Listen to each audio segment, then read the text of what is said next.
ఒకానొకప్పుడు అడవిలో ఒక పెద్ద నది ప్రవహించేది. ఆ నది మధ్యలో ఒక అందమైన దీవి ఉండేది. అక్కడ మామిడి పళ్ళ, పనస పళ్ళ, ఇంకా చాలా పళ్ళ చెట్లు ఉండేవి. ఒక తెలివైన కోతి ఆ నది ఒడ్డున జీవిస్తూ ఉండేది. అది చాలా బలమైంది. అది మాత్రమే కాకుండా బాగా దూకుతుంది.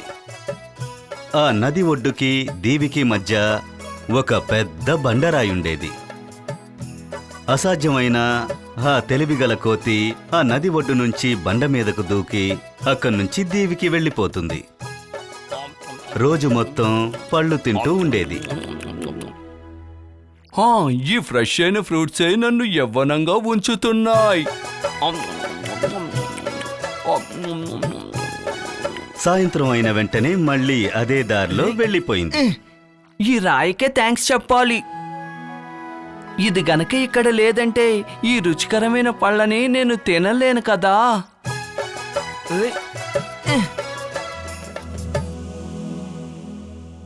ఆ నది ఒడ్డున ఒక మొసలి జంట కూడా జీవిస్తూ ఉండేది.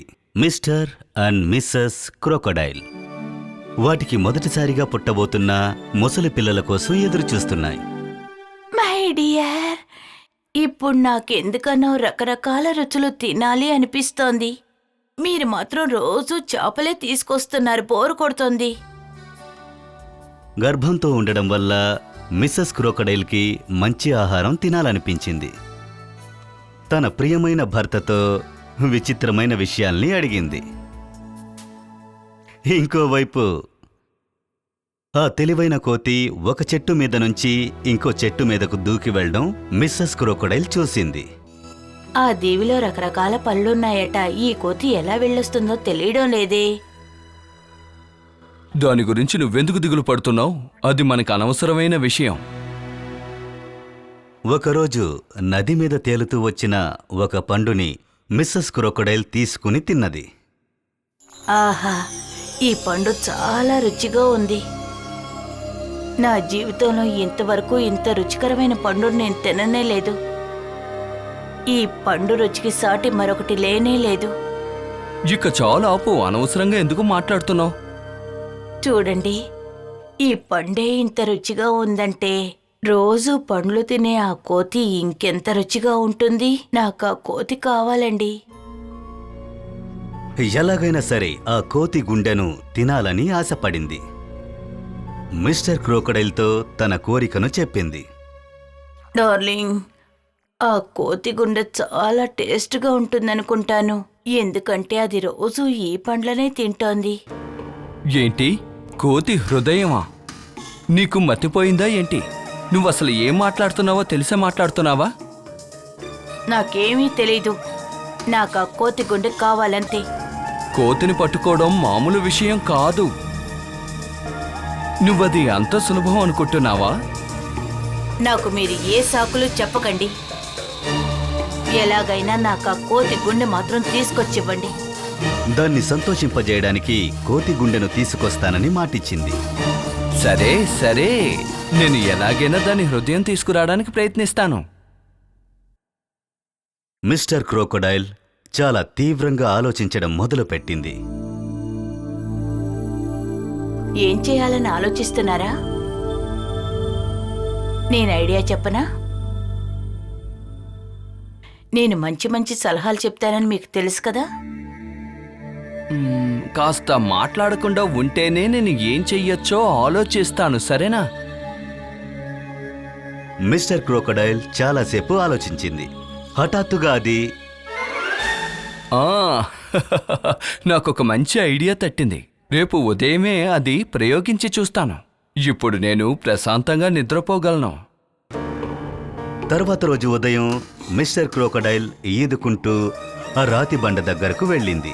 నది తీరానికి దీవికి మధ్యనున్న ఆ రాయి మీద పడుకుంది. ఆ కోతి ఇక్కడికి వచ్చేంత వరకు నేను వెయిట్ చేస్తాను. ఆ తెలివైన కోతి తిరిగి వచ్చిన వెంటనే పట్టుకోవాలని అక్కడే వేచి ఉంది. ఎప్పటిలాగే ఆ తెలివైన కోతి రోజు మొత్తం ఆ దీవిలోనే ఉంది. ఈ చోటు చాలా బాగుంది. సరే సరే, ఇంటికి వెళ్ళే సమయం అయింది. నేను వెళ్ళొస్తాను చెట్లలారా, మళ్ళీ కలుసుకుందాం. ఆ కోతి నదిని దాటడానికి వెళ్ళింది. అక్కడది రాయి పెద్దదై ఉండడం చూసింది. నీటిలో ఉన్న రాయి ఎలా ఉంటుందో దానికి తెలుసు. అరే, ఇక్కడ ఏదో వింతగా ఉందే. ఏదో తిరకాసు ఉంది.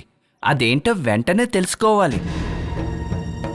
బాగా పరిశీలించిన తర్వాత నది ఉదయం ఎలా ఉందో అలాగే ఇప్పుడు కూడా ఉంది.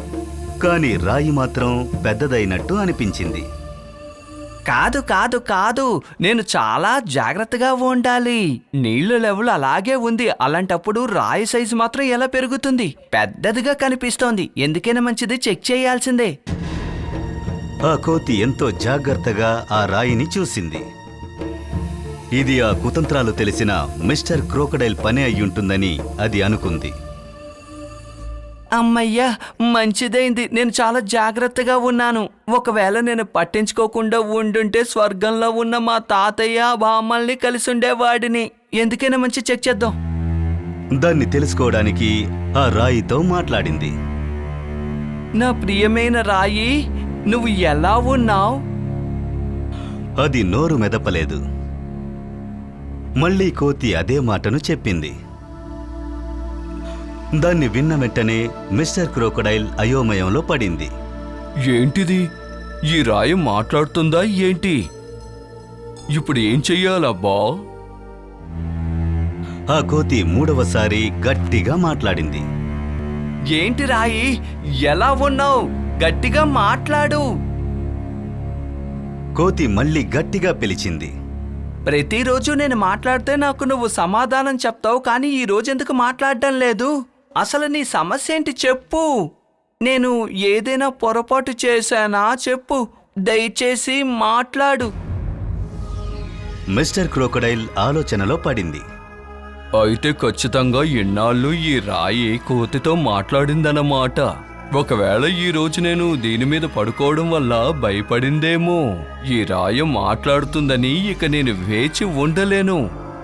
ఈ రాయికి బదులుగా నేను మాట్లాడి ఆ కోతిని మోసం చెయ్యాలి.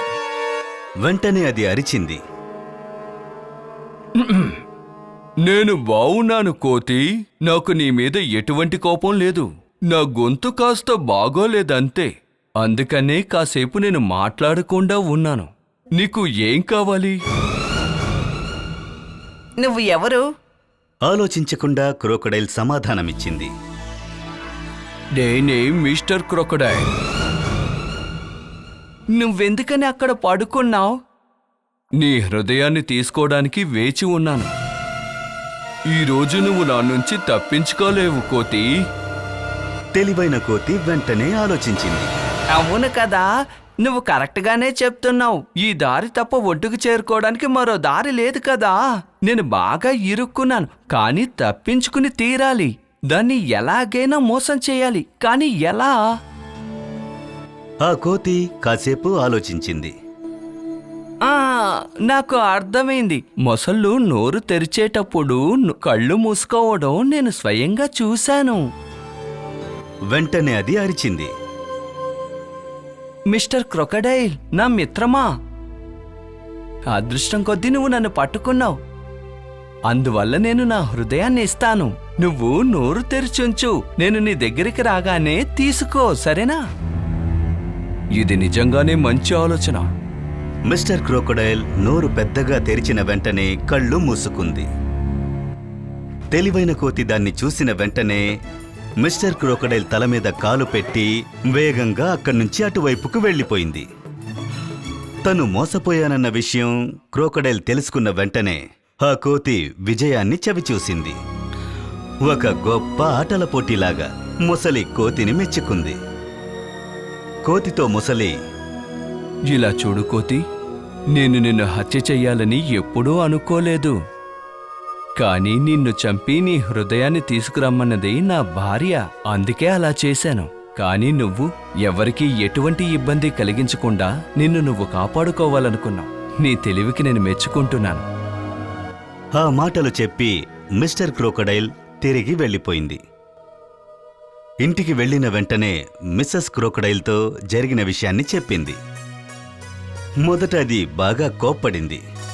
కాని పిల్లలు పుట్టిన వెంటనే ఆ సమస్యను అది మర్చిపోయింది. ఇందులో ఉన్న నీతేంటంటే ఎవరైనా సరే అపజయాన్ని ఒప్పుకొని తీరాలి.